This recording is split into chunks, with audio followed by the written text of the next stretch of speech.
ఓ చిన్నక్క ఇట్రా ఆ పనంతా మళ్ళీ చేసుకుందు కానీ నిన్న మీ ఇంటి మీద వాళ్ళది ఏంలోలే నాకు సగం వినవాడి మునగలేదు మనసు లేదు పానమంతా ఆగమవుతుంది ఎప్పుడప్పుడు తెల్లారుతుందా అని చూస్తున్నా.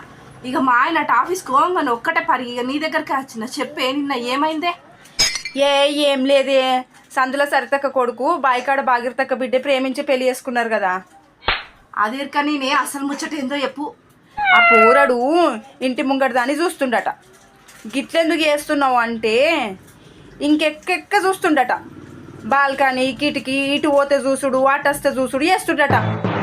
అదేం రోగమే పోరడికి 2 ముత్తాల పిల్లలు పుట్టినాక బొంద పెట్ట.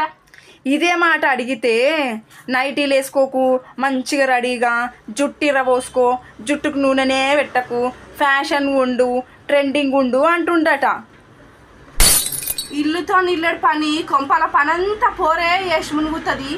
టిక్ టాక్ రెడీ కానీ ఆ పోరికి ఆడ టైం ఉంటుంది. అంతేనే, ఈ రోజుల్లో సగం బట్టలు వేసుకుని ఆడోళ్ళు అంటేనే ఎగబడతారు ఈ మగ పోరగండ్లు. ఇదంతా తినుకుంటా మరి బాగి తక్కేమనలేదు అవి ఏమంటదిగా ఊకో బిడ్డే. కుక్క పొద్దంతా సొల్లు కాల్చుకుంటా ఊరంతా తిరిగినా సరే చీకటి అయ్యే వాళ్ళకి మన కుక్క మన ఇంటికి వస్తే చాలు, చీకట్లో కూడా మంది పంచల పొంట పోకుండా చూసుకో అన్నదట.